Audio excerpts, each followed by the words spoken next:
Perfect. Welcome, guys, to another Cafecito Friday. We are here joined today with Coach Dom of inVivo Strength. So really quickly, a background story. I actually met Coach Dom. Well, first, both of us did the on-squad relay race that was put on, what was it, last year? July, I think, in the design district. In the design district. So we ran a race through the parking garages. And then when I was, looking through Instagram, looking for different gyms to connect to, reach out to the community, I came across inVivo and I noticed they were there. And long story short, reached out to her boyfriend, John, and I was like, hey, can I come out and hang out with you? And I swear within like an hour, he's like, can you come this Saturday? And that's it. And as soon as I got here, of course, I saw another badass female strength coach. And I was like, John is all great, but I'm going to go hang out with Dom now. So thank you for being with us today. Of course, you're welcome. Cheers, cheers, cheers. Happy Friday. Cafecito Fridays. So I'm going to let Coach Dom kind of introduce herself a little bit for us. So you can tell us a little bit of who you are, and then we'll kind of go from there. All right. So my name is Coach Dom. Dominique Garcia is my whole name. I'm born and raised in Miami. I've been working as a female personal trainer now for a little over 3 years. I work alongside my boyfriend, John. He opened up this gym 4 years ago, inVivo. Initially, I worked behind the scenes as a manager, doing payroll and all that. And then a year down the line, I decided to take on coaching professionally and transition out of my occupational therapy career. And this leads me to where I'm at now. So she was and I think that's something else we connected over, being a physical therapist, and then she was an OT, so occupational therapist.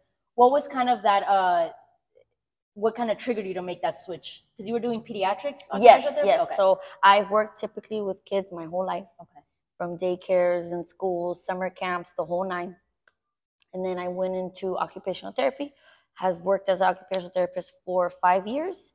And then I would always coach friends just for fun. I was always involved in sports and fitness, ran marathons, half marathons, all the stuff. And then with John, seeing John, him working as a coach and just admiring, always admiring female coaches, I said, you know what, I'm going to give it a shot. Initially it's hard to transition out of one career into another, especially a little later into the 20s. It's tough, but I decided to take the leap of faith and go back to school and get another degree in physical education from FIU and learn from scratch. I love it. Mm-hmm. And so obviously getting into the field of personal training, there's a lot of different avenues that you can come across. Why was it important for you to kind of take that extra step and get a whole degree in physical education? Yeah, because as we know, a personal trainer, it's just a certification. It's a course. It takes about 3 months. You study, But I wanted to get the full experience. And there's nothing like when you go back to school and you meet great professors, you network, meet, alongside other students, and you hear different stories. There's nothing like school. So I really wanted that experience of having, the different kinesiology classes, sport psychology classes, different health classes, because you don't get the same feel that you do just learning it on your own at home, the material at home. And then, so yeah. I love it. So in terms of like internships, what kind of internships did you have to do for school? So my internship that I chose was actually to work as a PE coach at Palm Springs Middle School. Okay. Yes, with Coach Henderson. Yeah, shout out. Yes, Coach Henderson.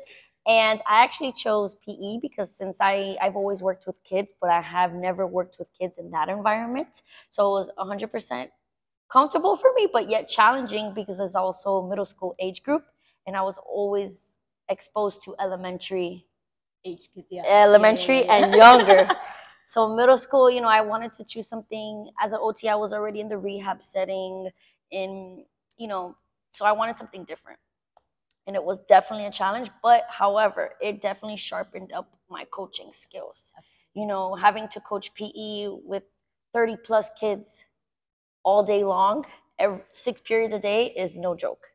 And that's where I found my coaching voice, found more confidence, how to, run a big warm up with 30 plus kids and being confident and just staying organized and just taking it little by little. So that's the internship that I chose to do with FIU. Like, did I tell you I did PE teacher for a year? Yes, you did. You told me. Girl, that was we have a lot in common. Hard. Yeah. PE teacher, hey, It's hard. It's Teaching hard. is hard in general and coaching, but I feel like PE, that's a whole nother ballgame. It's a different beast because like the kids have been locked up all day in classroom and then they go to PE and then there's like free for all, right? Free for all. Sometimes they want to play, sometimes they don't. Yeah. So, you know, you have to make it fun for them and just really, you know, implement that, you know, they have to stay healthy and as active as possible, especially with this day and age where there's so much technology. You know, we all stay home and it's easy to just stay sedentary. Absolutely. You know, but PE coaching is another beast. I mean, I lasted a year, so shout out to all my PE teachers that have been doing that for careers. Yes. But initially, I considered, you know, making it a career, but I really just had a passion for just coaching, more smaller group settings, especially females. And you know, whether it be elementary age girls, middle school, high school, college, and, you know, into adulthood, there's nothing like when you have a great female coach. Absolutely. Because in my experience playing sports in high school, my favorite coaches were always the girls because you're so compatible, and women were so passionate and we're so like hardcore, but sweet at the same time. But you know, we still, you know, because for us it's like you have to go hard because we're already a girl, so hey, come on, let's go. Like you got to get this work. Exactly. You know. Love it. So, yeah. And then, so I know you grew up as a dancer, and then you also mentioned that you did soccer and swimming. Okay. Swimming. So I grew up. Soccer coach. Coach Lopez, and then Annie Perez.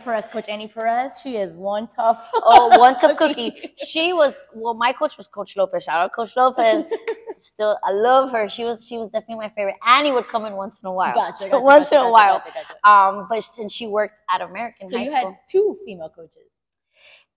Mainly Coach Lopez, but I was exposed to, and then there was one male coach that he was the assistant to Coach Lopez. Gotcha. And the male soccer coach, Coach Pelaez, he was also the swimming coach as well for the boys. Okay. So he'd be there too during our swimming practice, but my main coach was Coach Lopez. Gotcha.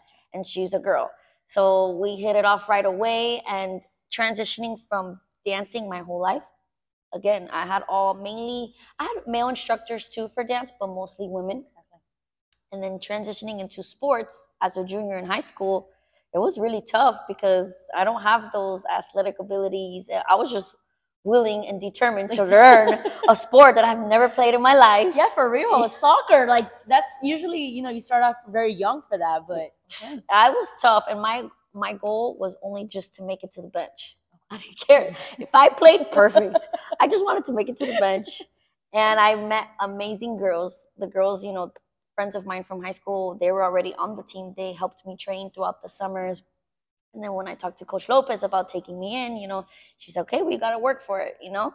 And I did, and anything's possible. That's how it also leads to building confidence, and especially, but when you have other women, like, apoyándote, like, you know, cheering you on, supporting you, like, there's nothing like it. Because as women can be catty, but it's always appreciative when they're like, no, you can do it. Come on, you're badass. Let's go. Yeah. Exactly. So, no, I love it. I feel like it's kind of, and I know you got a little bit, so did you get sports a little bit later in life because there wasn't like, you weren't interested, or why did it take a little bit longer to get I was always sports? Interested. Okay. However, but my mom. I was going to ask you, see, this is that lack of access to sports. Yes.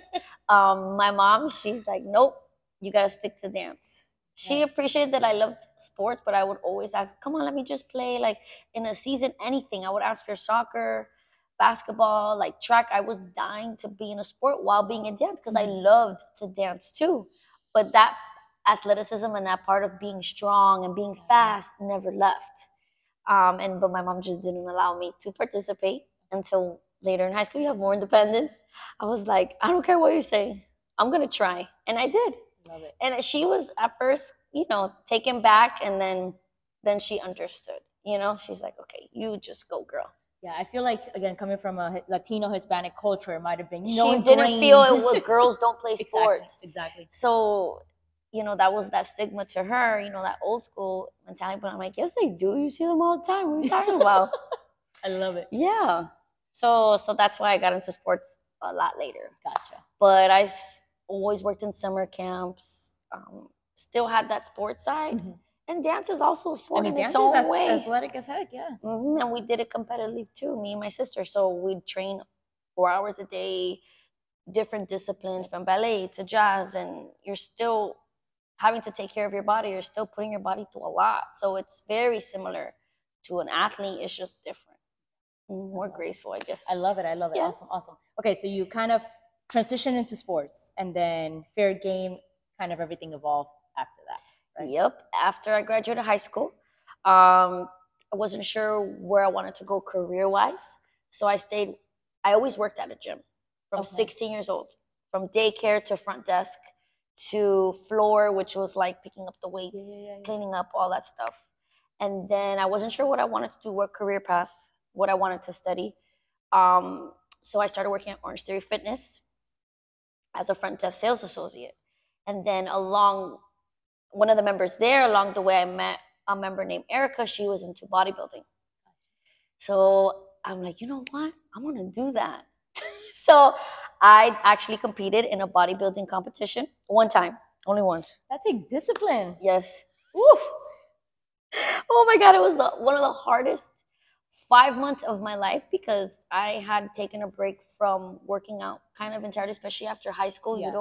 You stop playing sports, you start working, you're taking, basic classes in like those, associates program in Miami-Dade or Broward College, and it's just, you're kind of in like a limbo. You don't know what you want to do. Yeah. So I met Erica, and I admired her work ethic, what she looked like, so muscular. I was like, wow, who is she?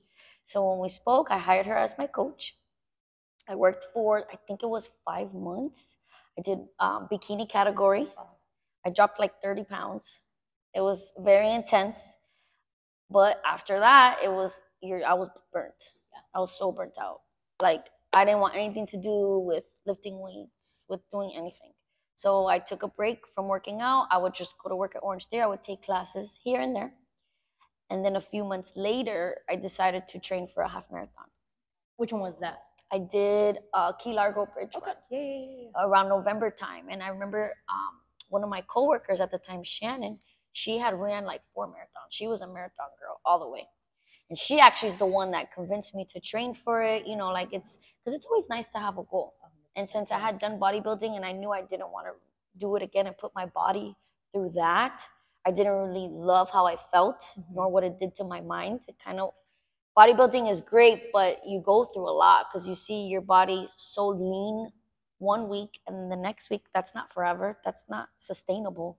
So you deal with that little bit of body dysmorphia, especially as girls. You don't understand that. Oh my God, why am I, blowing up like this? I don't feel good, and this is fitness related, but it's a different side of fitness.